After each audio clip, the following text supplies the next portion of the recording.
Cidade de Essen, Alemanha, outubro de 2023.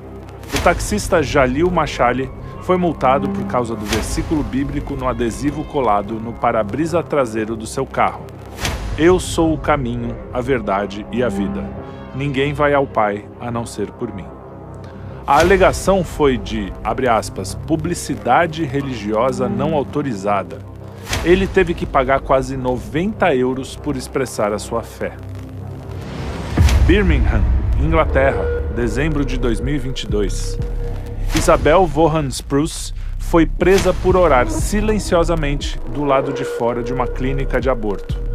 Imagens publicadas pela Alliance Defending Freedom mostram a polícia confrontando Isabel, que foi acusada de violar uma ordem de proteção do espaço público em Kings Norton.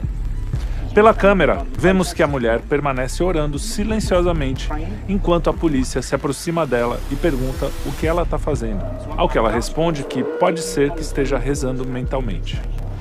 Edimburgo, Escócia, 2024.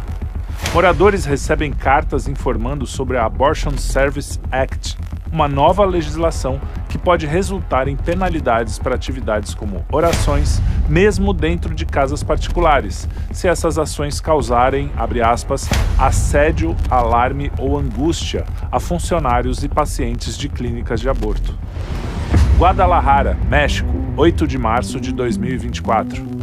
Várias catedrais e outras igrejas católicas no México foram vandalizadas com pichações em suas paredes e danos em suas estruturas em manifestações feministas do Dia Internacional da Mulher. Paris, 8 de março de 2024.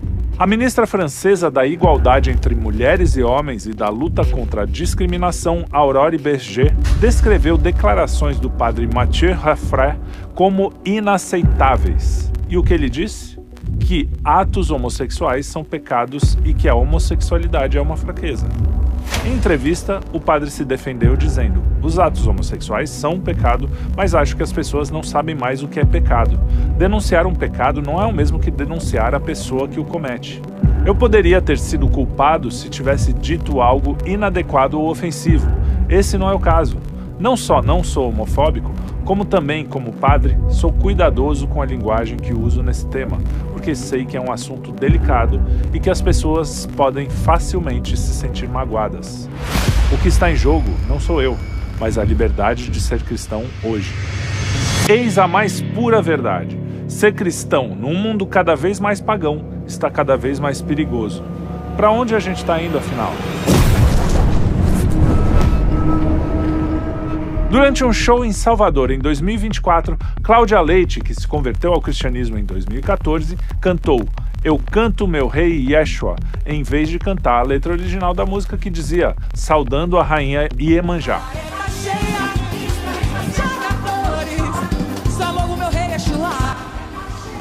Em qualquer sociedade normal, isso seria apenas algo que indicaria uma mudança pessoal na visão religiosa da cantora. Mas, como já estamos vivendo uma distopia, a alteração gerou críticas de lideranças culturais e religiosas, culminando na abertura de um inquérito pelo Ministério Público da Bahia. A acusação? Racismo religioso. A perseguição aos cristãos já chegou ao Brasil. Curiosamente, ela chega num momento em que o liberalismo começa a ser colocado em xeque. Não é só uma coincidência. Trata-se de um choque entre duas cosmovisões antagônicas. O cristianismo diz que o homem é filho de Deus e, por essa razão, dotado de uma dignidade natural e transcendente. O homem é cada vez mais livre à medida que as suas ações convergem para a verdade.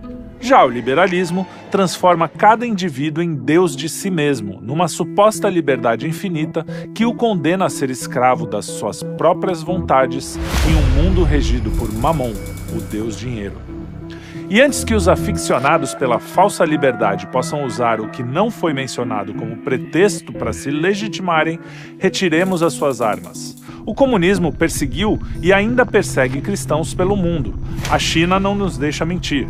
Recentemente, o Partido Comunista Chinês decidiu reescrever a Bíblia para tentar dar um freio no crescimento da população cristã. De acordo com o deputado dos Estados Unidos Mike Gallagher, o presidente Xi Jinping tem como objetivo fazer os fiéis servirem ao partido em vez de a Deus.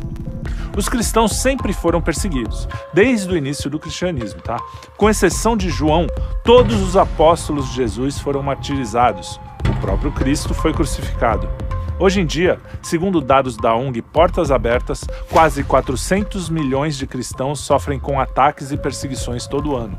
A Coreia do Norte, com seu regime ditatorial, é o país mais anticristão do mundo. Confessar a fé cristã no regime de Kim Jong-il é assinar uma sentença de morte.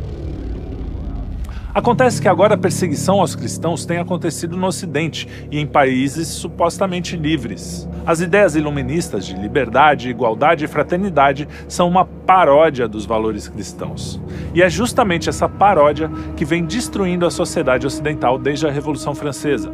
Tivemos um vislumbre das consequências dessas ideias em 8 de março de 2024, quando em Paris, milhares de pessoas fizeram festa como se a seleção francesa tivesse conquistado o tri na Copa do Mundo, com direito à iluminação especial na Torre Eiffel, um espetáculo que invadiu a madrugada. E o que os franceses comemoravam? O assassinato de franceses. A catarse foi motivada pela inclusão do direito ao aborto na Constituição. As Olimpíadas realizadas em Paris também revelaram a face da besta. Atletas do mundo inteiro eram punidos por fazerem menção a Cristo ou ao cristianismo. O choque civilizacional é evidente. O progressismo e o wokeísmo, frutos do liberalismo, destruíram conceitos caros aos cristãos numa tentativa de implodir o cristianismo por dentro.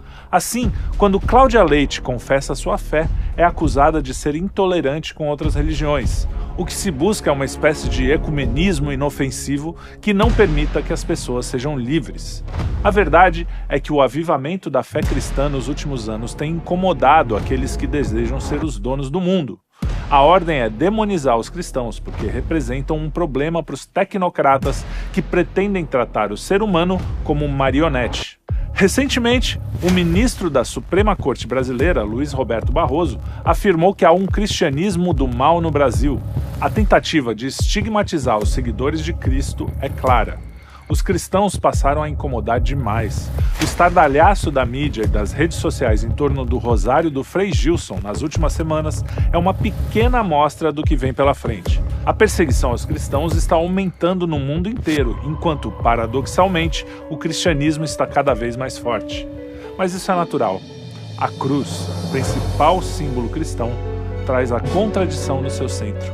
Jesus disse: "Não penseis que vim trazer a paz à terra. Não vim trazer a paz, mas a espada." A espada representa a divisão e não a guerra. Deus separa o joio do trigo, a verdade da mentira.